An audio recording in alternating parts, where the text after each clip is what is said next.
सलाम, नमस्ते, सत श्री अकाल। मैं हूं रजा और आप देख रहे हैं रजाग्राफी का इंटरनेशनल प्राइम टाइम शो, जो कि भारतीय वक्त के मुताबिक दोपहर में 2:30 बजे आपके सामने आता है। इस रिपोर्ट की सबसे बड़ी खबर यह है कि इजराइल ने अब डॉल्फिन को अपना हथियार बनाकर हमास को निशाना बनाना शुरू कर दिया है और हमास ने इसका भाड़ा फोड़ दिया है। जी हां दोस्तों, आपको बता दूं, आपकी स्क्रीन पर यह डॉल्फिन की इमेज, जिसके मुंह पर आपको एक हथियार नुमा चीज बंदूक लगी हुई नजर आ रही है। आपको बता दूं कि जो गाजा है वो काफ़ी ज़्यादा एरिया में पानी से ढका हुआ है, पीछे की तरफ से पानी है। वहाँ पर अपनी सुरक्षा के लिए हमास के कमांडर तैनात होते हैं। अब हमास के कमांडर का कहना यह है, उन्होंने एक्सक्लूसिव वीडियो में एक्सपोज करते हुए इजराइल के बारे में बताया है कि हमारे कमांडर की जो मौत हुई है उसके पीछे इस डॉल्फिन का हाथ है, बताया गया है वीडियो के अंदर। और हमास के इंजीनियर ने यह भी एक्सपोज किया है कि यह मोसाद यानी इजराइल का सबसे लेटेस्ट हथियार है। ये जो डॉल्फिन का हथियार है, डॉल्फिन हथियार है, यह अमेरिका और रशिया भी इस्तेमाल करते हैं। अब आपको बता दूं कि क्योंकि इंसानों से ज़्यादा समझ डॉल्फिन में होती है और डॉल्फिन को ट्रेन किया जा सकता है, तो डॉल्फिन को ट्रेन करके पानी में छोड़ा जा रहा है इजराइल के द्वारा और फिर उसी डॉल्फिन के ज़रिए हमास के लड़ाकुओं को मरवाया जा रहा है। हमास के एक गोताखोर ने एक डॉल्फिन को कत्ल किया, मार दिया और उसके बाद सबूत उनको मिल गया क्योंकि वो हथियारों से लैस थी। ये जो आपकी स्क्रीन पर दिख रहा है कि इंजीनियर दिखा रहे हैं, ये वो हथियार है जो डॉल्फिन के मुंह पर लगा हुआ था। देख लीजिए अपनी आंखों से। दोस्तों, ये खबर हर इंटरनेशनल मीडिया में आ चुकी है और आपको बता दूं कि यह भी क्लियर हो गया है कि हमास से इतना खौफ में है इजराइल कि वो नए नए हथियार बना रहा है। दोस्तों, पूरी दुनिया की सबसे बड़ी मुस्लिम आबादी वाली कंट्री है इंडोनेशिया, पहले बता चुका हूं। अब उस इंडोनेशिया के साथ इजराइल अपने रिश्ते ठीक करना चाहता है। अब खबर ये आई है कि इंडोनेशिया पिछले कई महीने से इजराइल के साथ चुपके चुपके बातचीत करने में लगा है। जब ये बात सामने आ गई है तो इजराइल के मिनिस्टर की तरफ से ये जानकारी और क्लेरिफिकेशन दिया गया है कि हम दोनों देश जो है डिप्लोमेटिक रिलेशंस को ठीक करने पर बात नहीं कर रहे हैं, हम एजुकेशन, टूरिज्म पर बातचीत कर रहे हैं, यानी इंपोर्ट एक्सपोर्ट बिजनेस पर बात कर रहे हैं। लेकिन सवाल ये खड़ा होता है, पहले तो आपकी स्क्रीन पर प्रूफ लगा रहा हूँ, देखिए इजराइल की मीडिया का है द जेरूसलम पोस्ट। आपको बता दूं कि कहा यह गया है कि एग्रीकल्चर, खेती, इन सब पर बात कर रहे हैं, लेकिन हकीकत बात यह है कि जब आप खेती के लिए बात कर रहे हो, जब आप बिजनेस के लिए बात कर रहे हो, तो भाई डिप्लोमेटिक बात तो वैसी हो गई। बहरहाल, अब इंडोनेशिया अगर इजराइल के साथ हाथ मिला लेता है तो एक बड़ा बवाल छिड़ सकता है। दोस्तों, इसी के साथ आगे बढ़ते हुए बता दूं कि नॉर्थ कोरिया ने हफ्ते में तीसरी बार बैलिस्टिक मिसाइल का परीक्षण कर लिया है।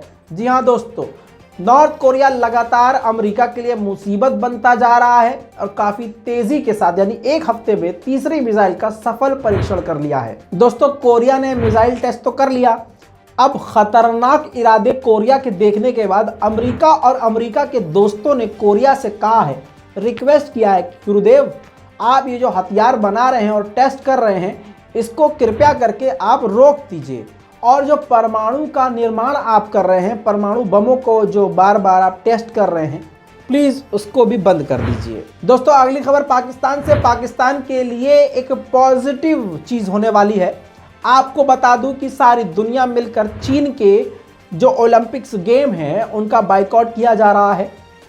ऐसे में पाकिस्तान पूरी तरह से चीन के साथ है। दूसरी तरफ व्लादिमीर पुतिन यानी रूस चीन के साथ है। अब ये कहा जा रहा है कि हाल में ही इस गेम के दौरान रूस के व्लादिमीर पुतिन वहां पहुंच सकते हैं और पाकिस्तान के प्रधानमंत्री चीफ गेस्ट हो सकते हैं और इसी मौके पर रूस और पाकिस्तान की मुलाकात हो सकती है, जिस मुलाकात में पाकिस्तान और रूस के बीच में काफ़ी अहम मुद्दों पर बात हो सकती है। दोस्तों, अगली खबर भारत के लिए काफ़ी बड़ी है। भारत ने अब यह फैसला किया है कि अपने देश का सबसे बड़ा बम यानी 500 किलोग्राम जीपी का बम बनाने वाला है। जी हाँ दोस्तों, ये बम मध्य प्रदेश में बनेगा। भारत में ये पहला बम है जो इतना बड़ा बम होगा। इसकी ताकत आप इसी बात से समझ लीजिए कि पाकिस्तान के किसी भी शहर को ये एक बम तबाह करने में सक्षम है, ऐसा भारत सरकार का कहना है। दूसरी तरफ चीन की बुलेट ट्रेन को भी ये बम निशाना बनाकर तबाह करने में सक्षम है। कई सालों से DRDO इस पर काम कर रहे हैं, अब ये काम शुरू होने वाला है क्योंकि नतीजे अच्छे आए हैं एक्सपेरिमेंट के, तो अब इन्होंने ऑफिशियली ऐलान कर दिया कि ये बम हम बनाने जा रहे हैं। दोस्तों अगली खबर चीन को लेकर है। चीन की नींद हराम हो चुकी है। चीन के खिलाफ इतिहास की सबसे बड़ी डील आपको बता रहा हूं। दोस्तों इसमें भारत नहीं है, सब्र कीजिए।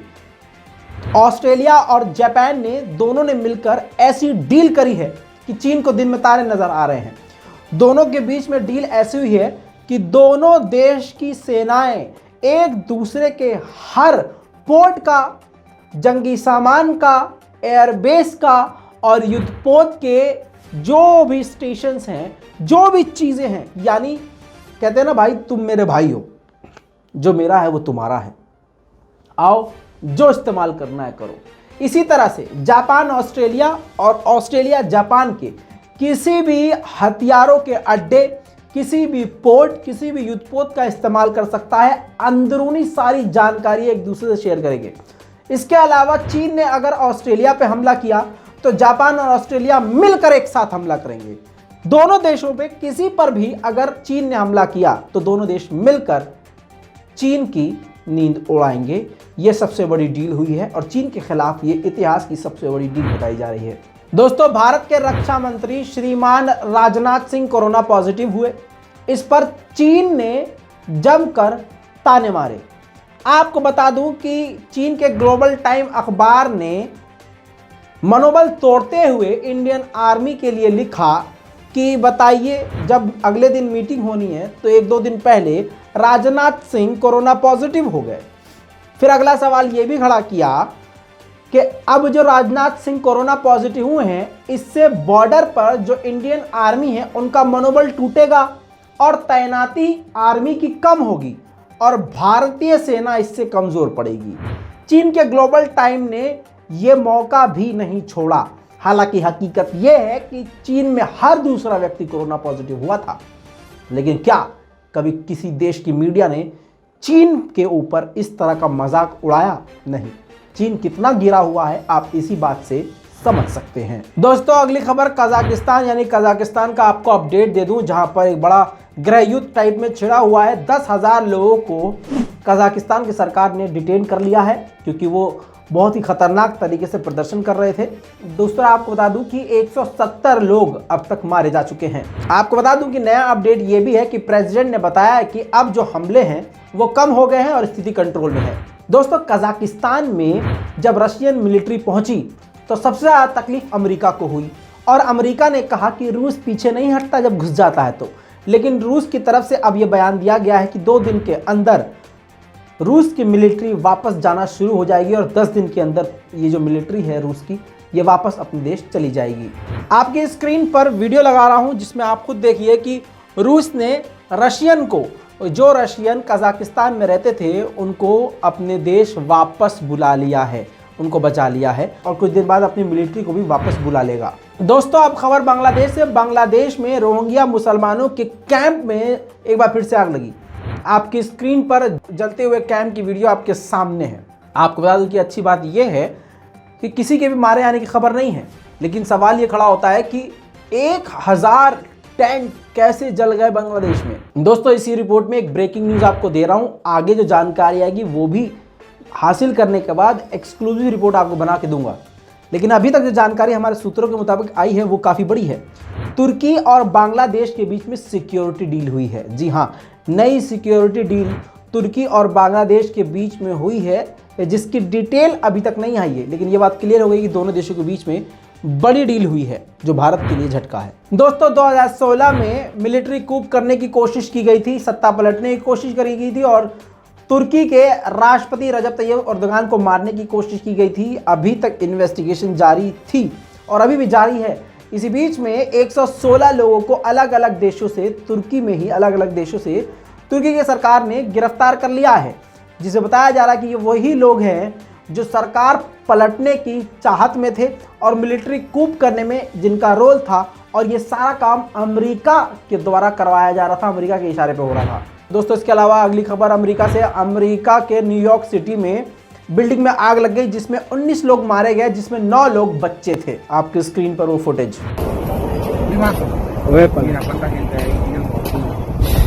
I don't know. He got a baby in his hands.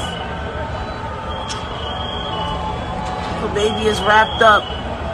But he got a baby. He saved the baby. Yay! Oh man, look at this little baby. Bundled up and everything. He's taking his time. He got the baby. दोस्तों अगली खबर Saudi अरब से। Saudi अरब Yemen के बीच में जंग अभी तक जारी है और सऊदी अरब ने डिफेंस सिस्टम तैनात किया हुआ है, अमेरिका का पैट्रियोटिक डिफेंस सिस्टम, यानी ऐसा सिस्टम जो किसी भी रॉकेट मिसाइल को रोक सकता है, ड्रोन हमलों को रोक सकता है। अब यमन इतने हमले सऊदी अरब पे कर रहा है कि उस पैट्रियोट डिफेंस सिस्टम है, उसके अंदर से ये रॉकेट निकलता है, फिर वो जाकर उस रॉकेट पर लड़के उसको हवा में ख़त्म करता है। यही टेक्नोलॉजी होती है, इसी से ही कहा जाता है। ऐसा कुछ जादू नहीं होता है कि जादू से गया और वो ख़त्म हो गया, नहीं। मिसाइल को रोकने के लिए मिसाइल पर मिसाइल मारनी पड़ती है, ड्रोन को रोकने के लिए ड्रोन पर मिसाइल मारनी पड़ती है। इसी को डिफेंस सिस्टम कहा जाता है। बस कितनी जल्दी और कितनी तेज़ी से वो डिफेंस सिस्टम काम करता है वो ज़्यादा इंपॉर्टेंट होता है। अब यमन इतने हमले कर रहा है सऊदी अरब पे कि जो अमेरिका का पैट्रियोट सिस्टम है उसके अंदर जो मिसाइल होती हैं वो ख़त्म हो चुकी हैं सऊदी अरब के पास, और 1 महीने के अंदर पूरा स्टॉक खत्म हो जाएगा, यानी सऊदी अरब को बड़ा झटका लगने वाला है। दोस्तों अब वक्त है यूक्रेन का अपडेट आपको दे दूं। यूक्रेन के मुद्दे पर अमेरिका और रशिया के बीच में बात होने वाली थी, बात दोनों के बीच में हो गई है और बात काफ़ी पॉजिटिव हुई है, जिसमें रूस का सिंपल सा एजेंडा है। रूस ने सीधा सीधा कहा है कि भाई हम हमला नहीं करना चाहते, हम लड़ाई दंगा नहीं चाहते, हम हमला करना नहीं चाहते, लेकिन इसके बदले में आप हमें गारंटी दो कि यूक्रेन को आप नेटो के देश में शामिल नहीं करोगे और आप उसकी किसी भी तरह से मदद न करते हुए अपने हथियार तैनात नहीं करोगे। रूस ने कहा कि हम हमला करना नहीं चाहते, ना हमारा कोई ऐसा इरादा है।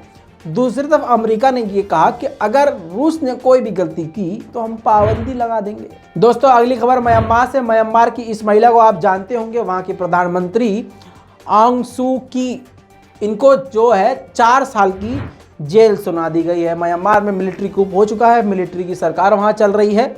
अब इनको जेल में रखा गया था और काफ़ी महीनों के बाद इनको जेल से निकालकर कोर्ट में पेश किया गया, तो इनको जेल सुनाई गई है, यानी कैद सुनाई गई है 4 साल की।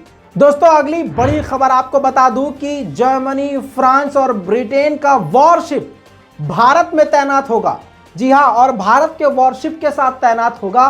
बॉम्बे ये वॉरशिप पहुंचने वाले हैं और कहा यह जा रहा है कि ये सारे वॉरशिप चीन के खिलाफ काम करेंगे, चीन के खिलाफ तैनात होंगे, क्योंकि ब्रिटेन ने साफ कह दिया है कि चीन को सबक सिखाना पड़ेगा। दोस्तों अगला छोटा सा अपडेट अफगानिस्तान से। अफगानिस्तान में जब से तालिबान आया है 79% पत्रकारों ने अपना काम छोड़ दिया है जिंदा रहने के लिए।